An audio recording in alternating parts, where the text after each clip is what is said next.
Something just shifted inside the WNBA, and most people didn't even catch it.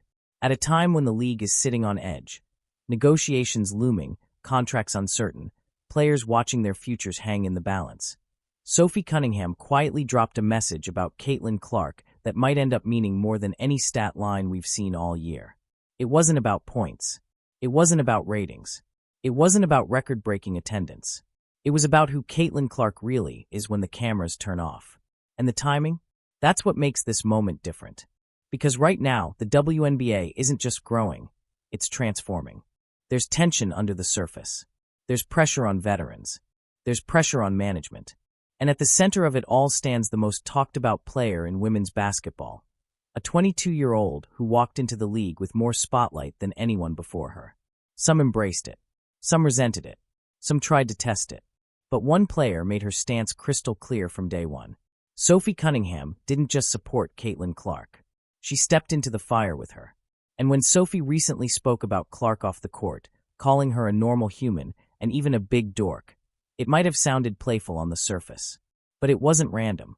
It wasn't casual. It was intentional.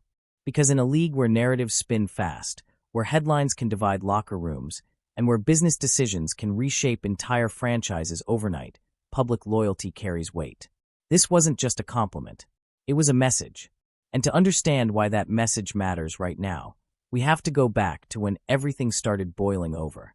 The 2025 season didn't just introduce Caitlin Clark to the WNBA. It forced the entire league to react to her. From the very first tip-off, it felt different. The arenas were louder. The cameras were closer.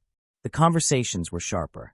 And every move Clark made, every shot, every turnover, every facial expression was dissected in real time. For years, the WNBA had been building. Slowly, steadily, grinding through commercial flights, smaller contracts, limited coverage. Players before Clark laid the groundwork brick by brick. Then suddenly, the spotlight exploded. And not everyone was comfortable with how fast it happened. Caitlin Clark didn't just enter the league as a rookie. She entered as an event. Sellout crowds followed her everywhere. Opposing arenas filled up not just to see their home team, but to see her. Jerseys flew off shelves. Television numbers jumped. Conversations that once stayed inside basketball circles started trending across mainstream media. And when attention rises that fast, so does resistance. Defenders played her physical from day one. Chippy moments became regular. Hard fouls turned into viral clips. And then came the moment that shifted the tone entirely, the Kennedy Carter incident. It wasn't just a foul. It was a statement. And the reaction? Instant. Fans split into sides overnight. Commentators went back and forth. Was it just competitive fire? Was it jealousy? Was it a rookie needing to earn her stripes? Whatever it was, the message was clear. Caitlin Clark wasn't going to get a warm welcome. And that's when Sophie Cunningham stepped forward. Not with a speech. Not with a press conference. But with action.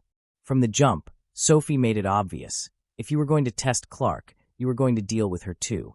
She didn't hesitate. She didn't second-guess. She didn't wait for approval. In her very first games alongside Clark, Sophie played like someone who had already made a decision. Every screen was harder. Every defensive rotation sharper. Every confrontation met with eye contact instead of retreat. That's when the nickname started floating around. The Enforcer. And it wasn't media-created fluff. It felt earned. Because while some players kept their distance from the controversy surrounding Clark, Sophie leaned into it. If the rookie was drawing heat, she absorbed some of it. If Clark got knocked to the floor, Sophie was often the first one in the frame.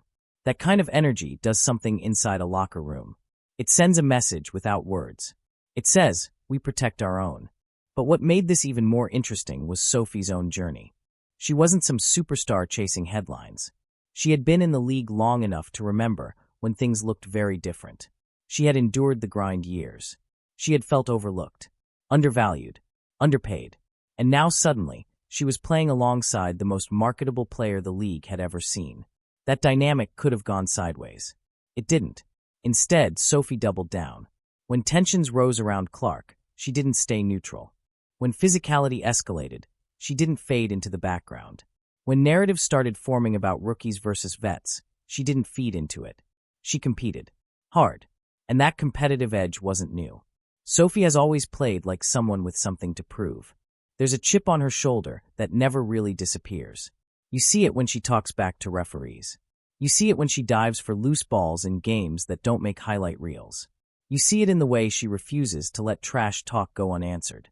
She once admitted she racked up $23,000 in fines in a single season, mostly for talking too much to refs. Think about that. $23,000. For speaking her mind. For competing too hard.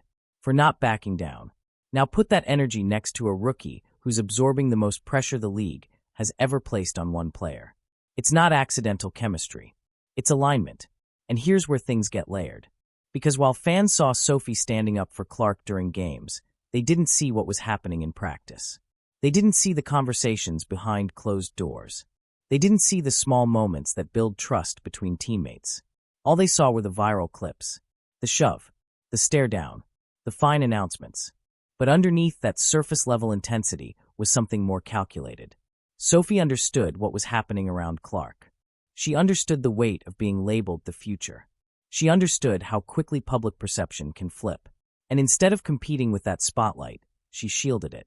Not because Clark needed saving, but because chemistry matters when a franchise is rebuilding in real time. The Indiana Fever weren't just developing a roster. They were building an identity. And identities form during pressure, not comfort. The 2025 season became a test, not just of Clark's skill, but of the team's backbone. Would veterans resent the attention? Would young players shrink under it? Would the locker room fracture under outside noise? For a while, nobody knew. But one thing became consistent. Whenever things got heated, Sophie was nearby. Whenever the temperature rose, she didn't cool it down. She matched it. And that presence allowed Clark to do something critical. Focus on basketball. Because while headlines screamed and debates raged, Clark kept shooting, kept passing, kept adjusting, kept learning. That's harder than it sounds. For a rookie to walk into that storm and not get distracted requires either isolation or support. Clark had support, and that support didn't come in the form of speeches. It came in the form of physical screens, hard-nosed defense, and subtle nods during timeouts. It came from a teammate who had already survived the grind years and understood that moments like this don't just elevate one player.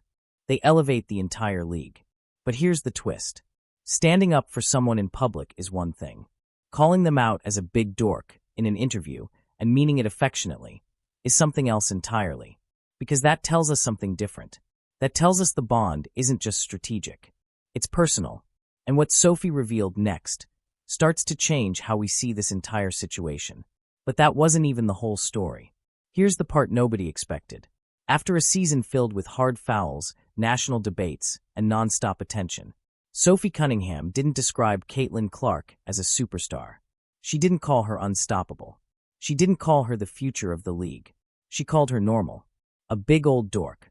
And that single phrase might be more revealing than any highlight reel. Because from the outside looking in, Caitlin Clark doesn't feel normal. She feels larger than life. She feels like a marketing machine.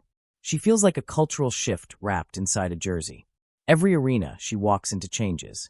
Ticket prices jump. Cameras multiply. Opposing fan bases show up just to boo or witness history. Her warm-ups trend online. Her turnovers trend online. Even her facial expressions trend online. That kind of spotlight can distort reality. It turns athletes into symbols. Symbols into headlines. Headlines into controversy. And controversy into pressure. So when Sophie stepped onto a podcast and casually peeled that back, saying Clark is just a regular human who loves the ball and acts like a goofy kid half the time, it did something subtle but powerful. It grounded her. Think about it. Here's a player labeled generational. A rookie being compared to icons before she's even played a full season. A 22-year-old carrying expectations that would make most veterans crumble. And inside the locker room, she's cracking jokes, obsessing over practice reps, probably arguing over random nonsense like playlist choices or card games on flights. That contrast matters, because fame at that level doesn't just test skill, it tests identity. There are athletes who get swallowed by attention. The praise becomes addictive. The criticism becomes unbearable. The noise never turns off. But Sophie's tone when describing Clark wasn't protective. It wasn't defensive. It was relaxed. Like someone who's spent enough time around her to know there's no persona.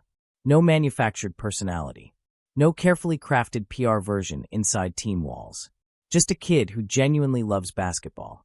And that's rare, especially when the business side of the sport starts accelerating.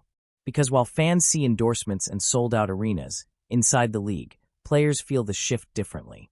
They feel the expectations. They feel the comparisons. They feel the tension that comes when one player becomes the face of something bigger. That can create distance. It can create jealousy. It can create quiet divides. But when Sophie described Clark, there wasn't even a hint of that. Instead, there was admiration hidden inside humor.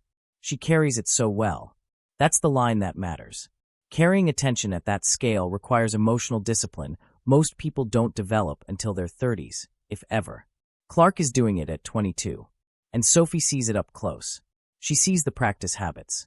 She sees the way Clark absorbs criticism. She sees how she handles opponents trying to bait her. She sees the fatigue that comes from being asked the same questions every night. And instead of resenting it, she respects it. That's not small. Because locker rooms are brutally honest environments. You can't fake your personality around teammates for 8 months straight. Eventually, the cracks show. If someone is arrogant, it surfaces. If someone is fragile, it shows. If someone thinks they're bigger than the team, that energy spreads. But Sophie's description?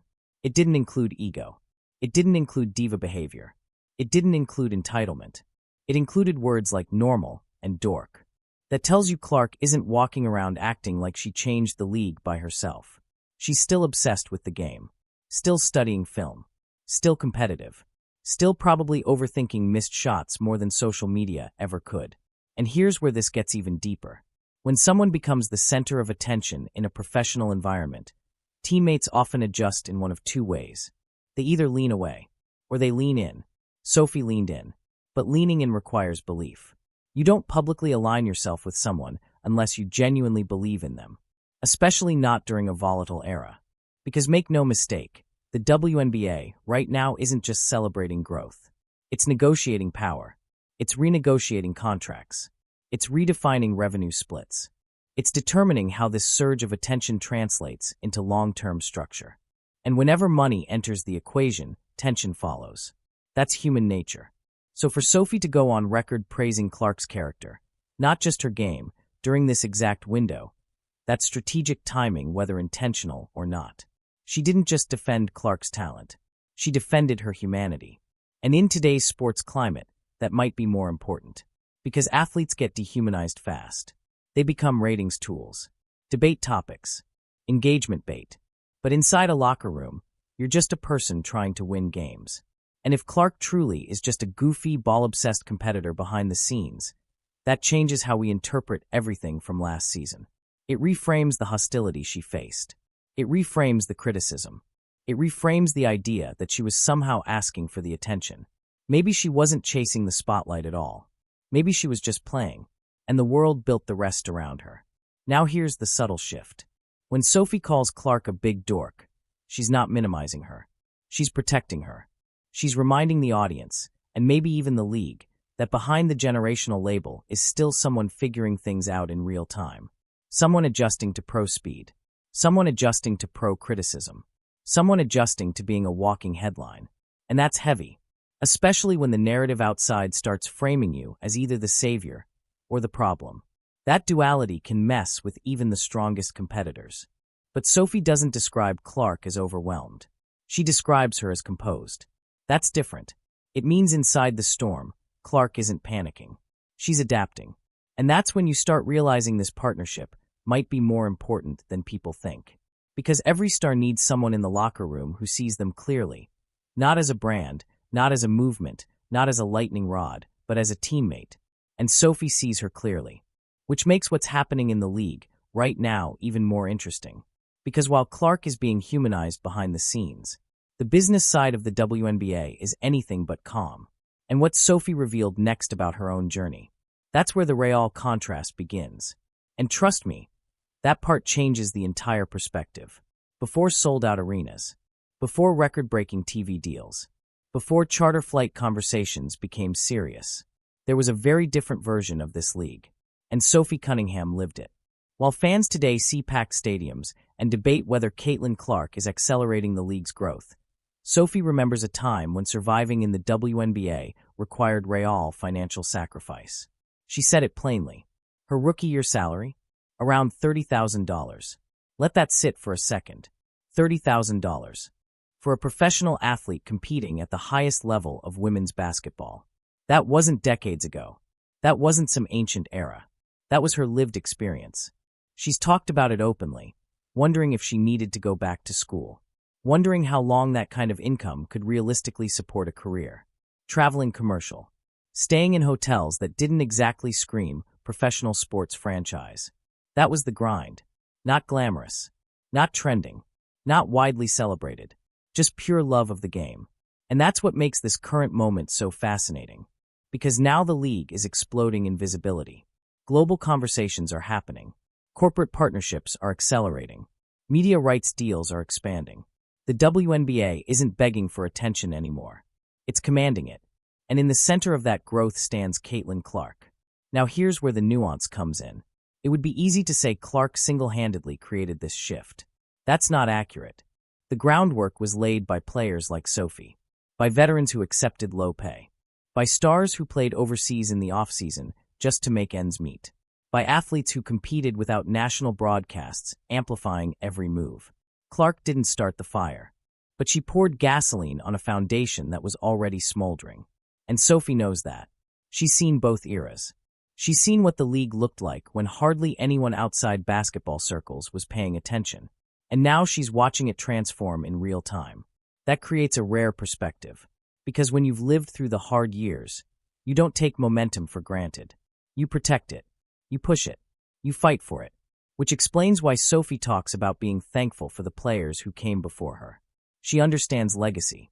She understands that this isn't just about one season. It's about trajectory. And trajectory is fragile. Especially during negotiation seasons. Because here's the underlying tension most casual fans don't fully grasp. The league is growing, yes. But growth brings leverage conversations. Revenue splits. Player compensation. Travel standards. Marketing priorities. Roster expansion. These are not small discussions. They determine what the next decade looks like. And when a player like Clark enters at the peak of attention, the business side moves faster. Ownership sees opportunity. Sponsors see opportunity. Networks see opportunity. But players, they see negotiation power. So when Sophie publicly aligns herself with Clark's character during this window, it subtly reinforces unity rather than division. Because there's always a risk during rapid growth that narratives split into camps. Veterans versus rookies. Foundational players versus new faces. Earned it versus inherited it.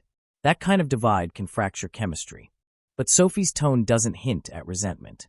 It hints at collaboration. She doesn't talk like someone who feels overshadowed. She talks like someone who sees the bigger picture. And that's powerful. Because imagine how easy it would have been to quietly step back. To let Clark absorb the spotlight alone. To say, this is your era now.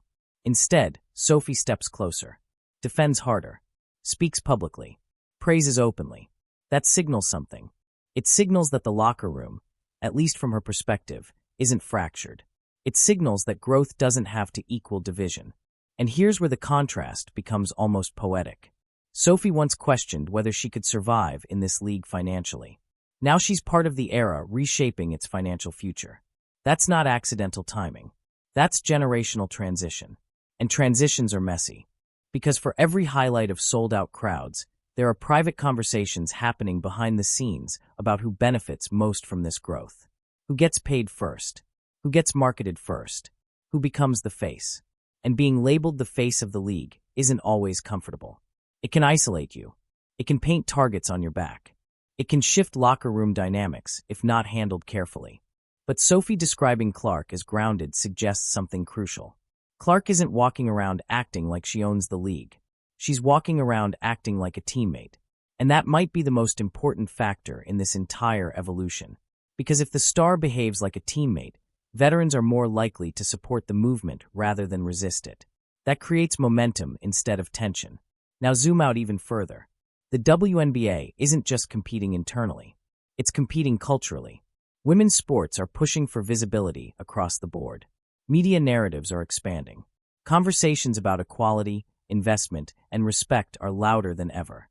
And Sophie made a pointed comment about protecting women's sports, about letting females compete at the highest level. That's layered, because when a league grows this fast, scrutiny grows with it. Criticism increases. Expectations intensify. External commentary multiplies. Protecting the integrity of the sport becomes more urgent. And inside that storm, you need players who understand both eras, the grind years and the spotlight years. Sophie is one of them, which makes her endorsement of Clark feel less like hype and more like validation. Because if someone who endured $30,000 rookie contracts is publicly supporting the player most associated with the league's new wealth era, that's not random. That's alignment. And alignment during transition periods is rare. But here's where it gets even more interesting. Because while Sophie's perspective connects the past and the future, the present is anything but stable. Negotiations are still unfolding. Contracts aren't guaranteed long-term. Roster decisions loom. And there's one question quietly floating around Indiana that nobody wants to say out loud yet. Will Sophie even be there next season? And that possibility changes the emotional weight of everything she just said. Because loyalty feels different when the future isn't certain. And that uncertainty? That's where things start getting complicated. Here's the uncomfortable truth. While fans are celebrating growth, debating rivalries, and projecting next season's breakout moments, there's a layer of uncertainty hovering over everything. Contracts expire. Negotiations stall. Front offices make decisions quietly. And loyalty in professional sports? It's rarely guaranteed. Right now, the WNBA is in a transitional business phase. Collective bargaining discussions are shaping the future. Players are pushing for better revenue splits. Ownership groups are calculating long-term sustainability. Expansion conversations are floating around. And when the league shifts structurally, roster stability can shift with it. That's the part most casual viewers don't consider. They assume chemistry automatically continues. They assume teammates stay together. They assume emotional bonds translate into multi-year partnerships. But that's not how pro sports works. Sophie Cunningham's future in Indiana hasn't been written in stone. And even if nothing dramatic happens, the fact that negotiations are ongoing creates a psychological layer inside every locker room. You start thinking about where you'll be next year. You start evaluating your role. You start calculating risk versus opportunity. And here's why that matters in this specific situation. If Sophie were 100% guaranteed long-term security in Indiana, her public praise of Caitlin Clark would feel supportive, but routine. Instead, it feels bigger. Because when uncertainty exists, people often protect themselves first. They hedge. They stay neutral. They avoid taking strong stances. Sophie didn't. She spoke openly. She doubled down on Clark's character. She reinforced her admiration. That doesn't feel like someone distancing themselves from a situation. That feels like someone invested.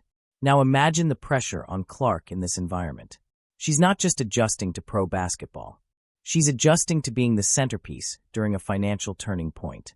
If negotiations go well, the league accelerates. If they stall, tension rises. Veterans want compensation that reflects years of sacrifice. Younger stars represent marketability and leverage. Ownership wants sustainability. Fans want entertainment. Media wants storylines. That's a volatile mix. And through all of it, Clark remains the focal point, which means teammates' reactions to her matter more than ever. If veterans felt displaced, we'd sense it. If locker room divides were forming, subtle signs would leak. But Sophie's tone doesn't hint at fracture. It hints at unity. And unity during unstable periods is powerful. Because instability is when teams either bond or break. Now think about the psychology here. Sophie has lived the underpaid era. She's seen the league struggle.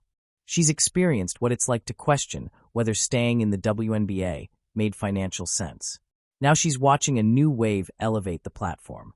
She could easily adopt a "we built this" mindset. Instead, she's embracing, "let's build it further." That's maturity.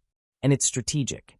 Because whether she stays in Indiana long-term or not, aligning herself with the league's most visible star keeps her positioned inside the growth conversation. But here's the deeper emotional layer. What if this truly is go time? What if this season isn't just about development, but about defining who stands where when the dust settles? Public support during calm seasons is expected. Public support during negotiation seasons is meaningful, because it signals shared vision. And shared vision is what organizations try desperately to cultivate. Now zoom in even tighter. Imagine being Caitlin Clark and hearing a veteran like Sophie call you grounded. Normal. Easy to root for. A true competitor. That doesn't just feel good. It builds trust. And trust inside a locker room translates to performance. Performance translates to wins. Wins translate to leverage. And leverage translates to power during negotiations. See how connected this becomes? This isn't just about compliments. This is about positioning during a pivotal league moment. And here's something else people aren't fully discussing. As the league grows, not every player will benefit equally. Some will become faces of campaigns. Some will see endorsement spikes. Some will gain national recognition. Others may feel left behind. That imbalance can create quiet resentment if not handled carefully. But Sophie's posture suggests she's not viewing Clark as competition. She's viewing her as momentum. And that shift in mindset is rare. Because when growth accelerates, ego often accelerates with it. Yet nothing in Sophie's tone hinted at ego. It hinted at pride. Pride in the league. Pride in progress. Pride in being part of something bigger. And that pride matters right now. Because uncertainty isn't just financial. It's cultural. The WNBA is at a crossroads between its grind-era identity and its spotlight-era future. Players like Sophie bridge that gap. Players like Clark represent the next chapter. If those two groups align instead of collide, the league doesn't just grow. It stabilizes. But if fractures form, the momentum slows. And here's the tension hanging quietly in the background. We don't yet know how every negotiation will resolve. We don't know which players stay. We don't know which roles shift. We don't know which narratives dominate next season. What we do know is this. When uncertainty rises, character reveals itself. And Sophie revealing Clark's character during this moment feels deliberate. Almost like she's reinforcing something before external forces try to redefine it. But there's another layer that adds even more weight to this entire situation. Because Sophie isn't just supportive. She's combative. She's competitive to the point of fines. She's built a reputation for refusing to back down. And that energy? That's not symbolic. It's expensive. And the $23,000 number tells you exactly how serious she is. And once you understand that part of her personality, you start realizing this partnership might be more strategic than emotional. And that's where things get even more intense. There's competitive fire. And then there's competitive fire that costs you money. Sophie Cunningham admitted she racked up $23,000 in fines in a single season. Pause on that. $23,000. Not in endorsements. Not in bonuses. In penalties. And most of it, she said, came from talking back to referees. Let that sink in. That's not accidental behavior. That's personality. That's someone who refuses to swallow frustration. Someone who competes with emotion at the surface. Someone who doesn't believe in silent disagreements. Now imagine pairing that personality with a rookie absorbing national pressure. That combination can go one of two ways. It can escalate chaos, or it can create protection. In Indiana's case, it created presence. Because when Clark was getting tested physically, Sophie didn't disappear. When whistles went one-sided, Sophie said something. When the temperature rose, she didn't cool it. She matched it. And matching intensity sends a message across the court. It says, you won't isolate her. It says, if you're bringing pressure, we're bringing it back. And that kind of energy changes how opponents approach games. Basketball is psychological. If a rookie feels alone, defenses sense it. If a rookie feels backed, defenses hesitate. Sophie's presence creates hesitation. Not because she's reckless, but because she's unapologetic. And here's where it gets deeper.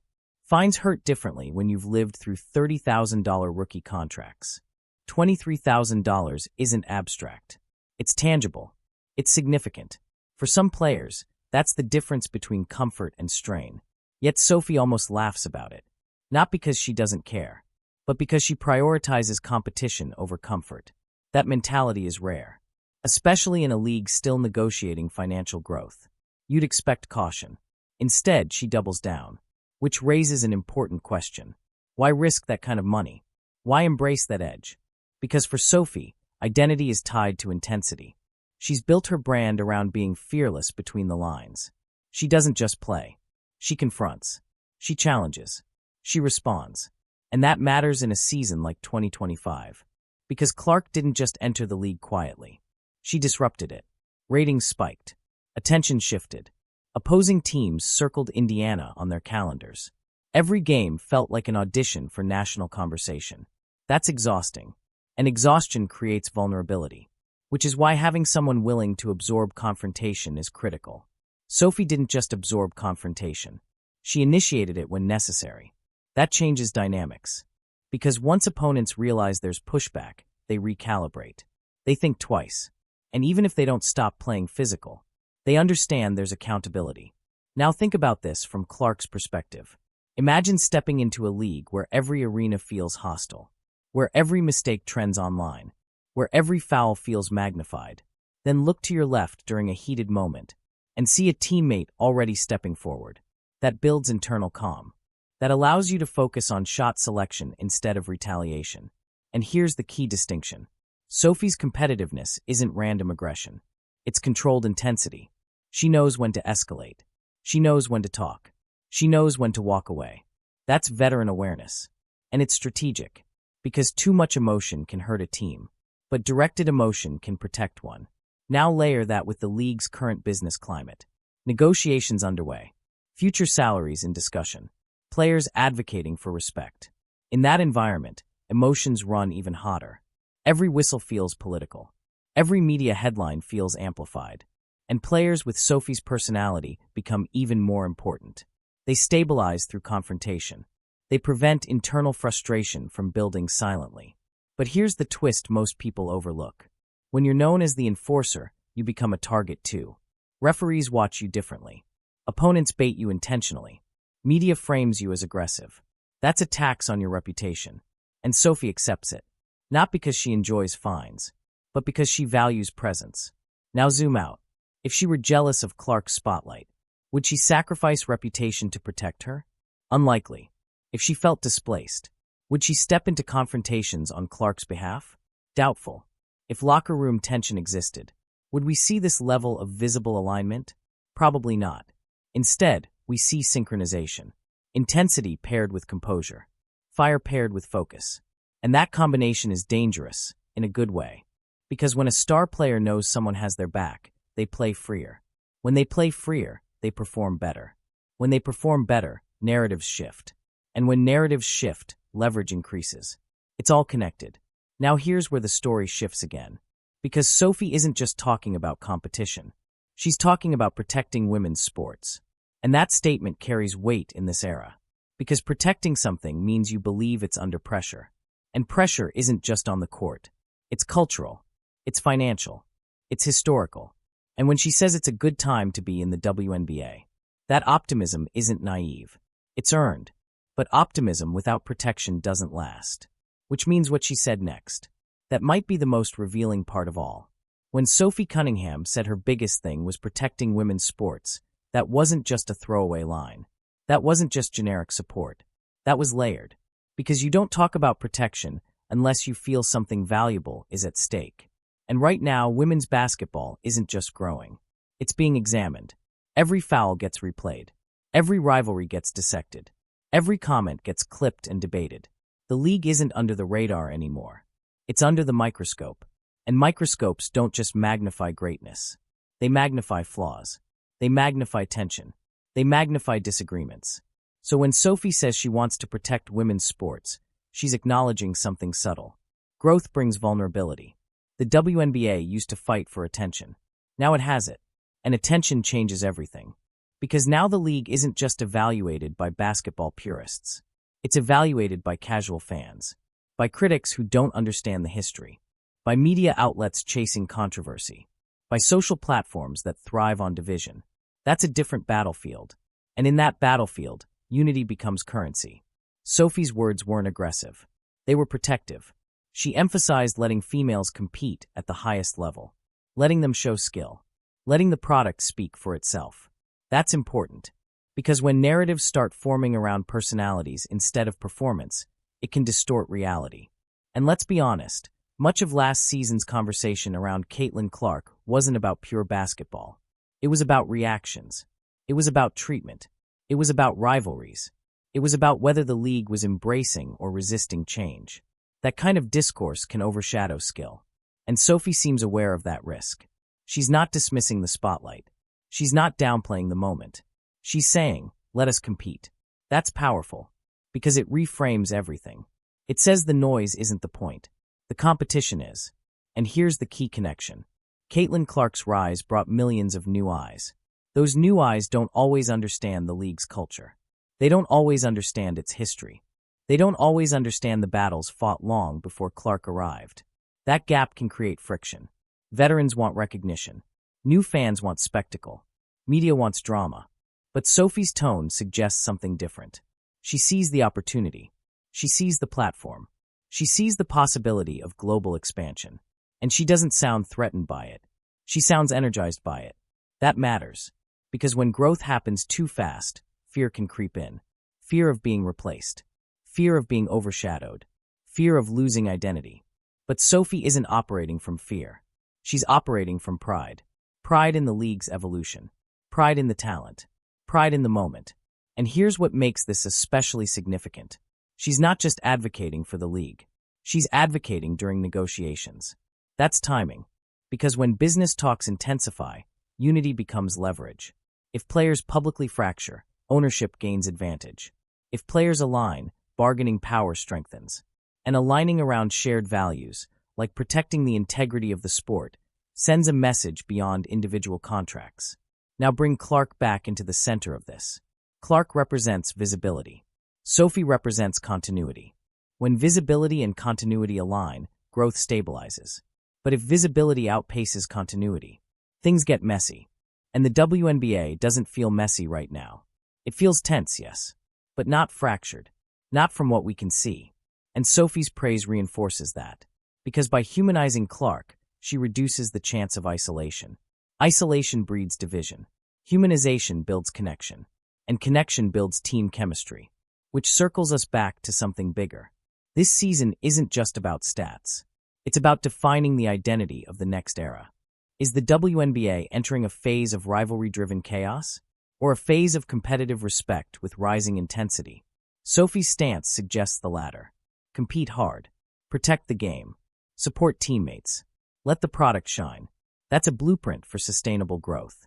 And growth right now feels like it's accelerating. Global attention rising. Corporate partnerships expanding. Young stars entering. Veterans mentoring. All of it happening simultaneously. Which is why this feels like a turning point. Because when leagues transition from grind to spotlight, they either strengthen their foundation, or they crack under pressure. And pressure is building. Expectations are higher than ever. Fans are demanding more.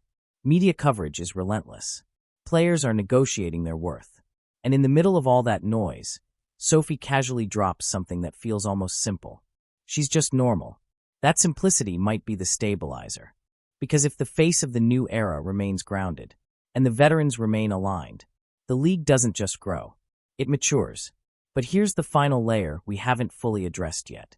All of this praise, all of this protection, all of this alignment, it leads to one inevitable question. What happens next? Because compliments are nice. Chemistry is important. But the real test, that comes when the ball tips off again. And if this truly is go time, like the headlines suggest, then next season won't just be another chapter. It might be the defining one. There's a difference between a promising season and a defining one. The 2025 season was introduction. It was chaos. It was headlines. It was tension. It was adjustment. But what's coming next? That feels intentional. That feels calculated. That feels like go time. Because now the surprise factor is gone. Caitlin Clark isn't entering the league anymore. She's established. Opponents have film. Defenses have schemes. Veterans have adjusted to the spotlight shift. And the Fever aren't just a curiosity. They're a target. That changes the stakes. The first season is about proving you belong. The second is about proving you can lead. And leadership isn't loud. It's consistent. Which brings us back to Sophie. When she publicly reinforces Clark's character right now, it does something subtle but powerful. It frames Clark not as a hype-driven phenomenon, but as a foundational piece. Foundations matter when expectations rise. Because let's be real, expectations are sky-high. Fans aren't just hoping for improvement. They're expecting dominance. They're expecting playoff noise. They're expecting statement wins. They're expecting Clark to silence critics who questioned her efficiency. They're expecting chemistry to translate into cohesion. And expectation is heavier than hype. Hype is external. Expectation is internal. It creeps into preparation. It creeps into locker room conversations. It creeps into how losses feel. Last season, Indiana had the luxury of development. This season, there's pressure, real pressure, and pressure exposes structure. If the locker room bond is fragile, cracks appear. If it's strong, teams tighten. Sophie's comments suggest tightening, not distancing. She doesn't sound like someone preparing for separation. She sounds like someone preparing for battle. And battle is the right word, because the league won't ease up. If anything, it intensifies. Opposing arenas will still be packed. Physical play won't disappear. Rivalries won't cool down. If Clark was tested as a rookie, she'll be hunted as a sophomore. That's how this works. The league adapts. An adaptation is where superstars either plateau or elevate. But elevation requires support. It requires teammates willing to absorb physicality, teammates willing to speak up, teammates willing to protect momentum. And Sophie has proven she's willing. Now here's the bigger strategic layer. If Indiana solidifies its core, Clark, Cunningham, and the young nucleus, they're not just building a team. They're building a brand identity. Grit plus spotlight. Intensity plus skill. Protection plus production. That combination is marketable. But more importantly, it's competitive. Because basketball history shows something consistent. Teams that rise during cultural shifts become anchors of eras. Think about past transitions in sports. When new faces emerged, the teams that rallied around them defined the next decade. The Fever are flirting with that possibility. But flirting isn't enough. Execution matters. And that's why this moment feels different. Because the tone has shifted from, let's see what happens, to it's time. Sophie's words almost feel like a quiet locker room confirmation. Like the team internally understands the window opening. And windows in professional sports don't stay open long. Momentum can stall quickly. Injuries happen. Contracts shift. Chemistry changes. Which makes alignment right now critical. If Sophie stays long-term, her presence stabilizes the emotional temperature. If roles expand, her voice grows louder. If Clark elevates statistically, narratives flip entirely. And here's something else to consider. Public perception can turn faster than reality. Last season, debates were constant. Was Clark overhyped? Was she targeted unfairly? Was the league embracing her? Was it resisting her? That noise created friction. But this season, if wins stack up, debates fade. Winning quiets everything. And that's why "go time" isn't just a catchy phrase. It's a threshold. Either the Fever convert momentum into measurable success, or the spotlight starts asking harder questions. Because growth without results invites scrutiny.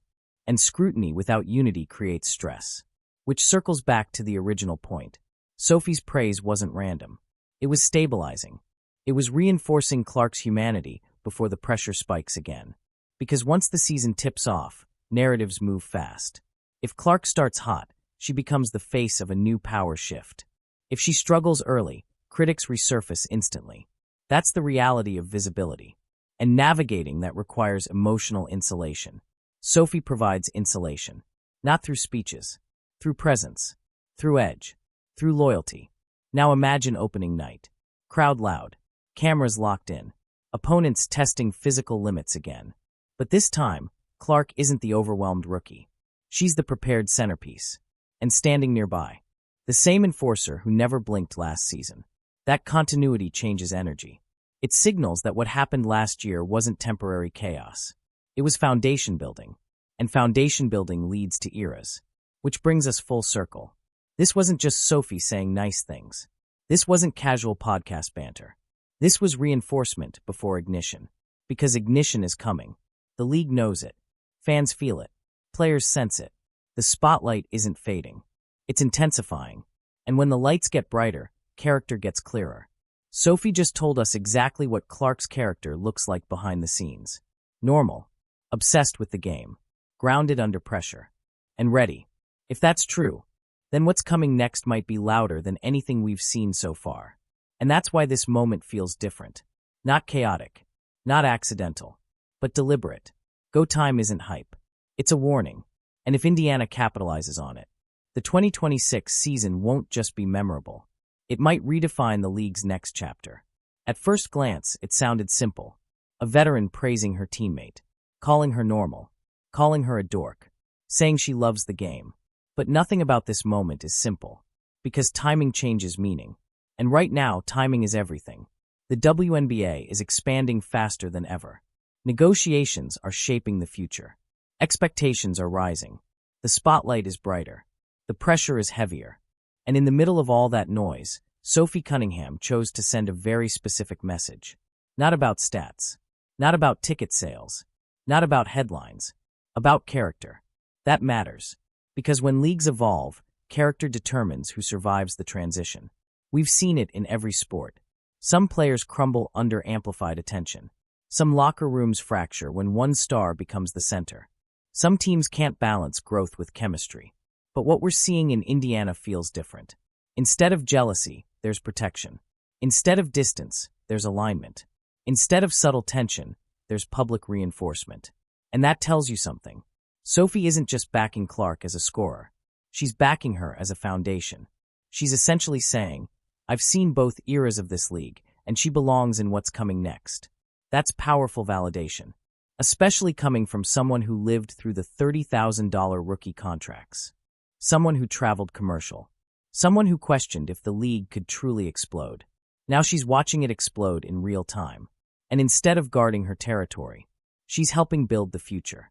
That's maturity. That's vision. That's leadership.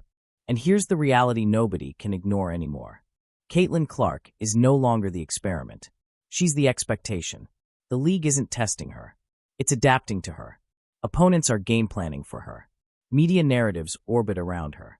Sponsors align with her. And teammates, at least the ones that matter, are stabilizing around her.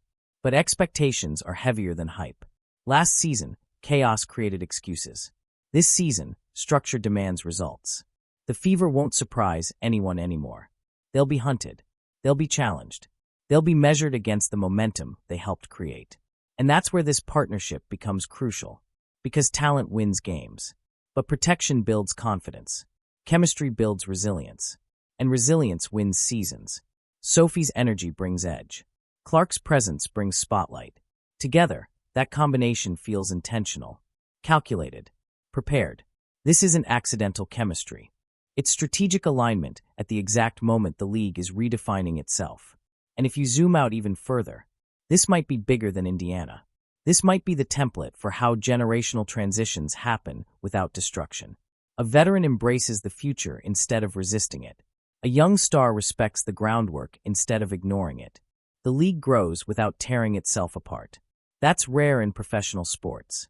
But it's possible. And it starts with small moments that don't look big at first. Like calling someone normal. Like laughing about being a dork.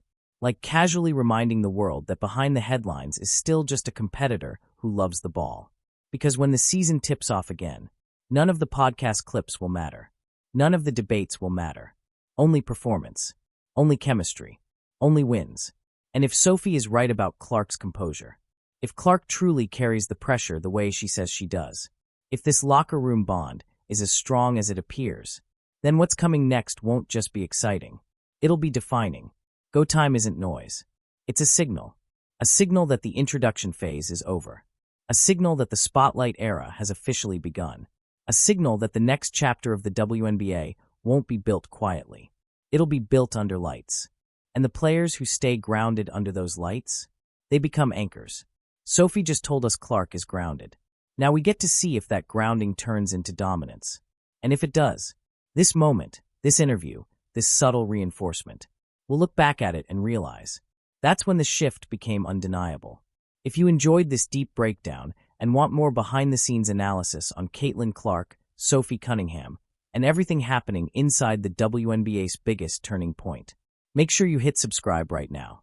Because this season isn't slowing down. It's accelerating. And we're breaking down every shift, every rivalry, every negotiation twist, and every defining moment as it happens. Trust me, you do not want to miss what's coming next. Subscribe, stay locked in, and I'll see you in the next one.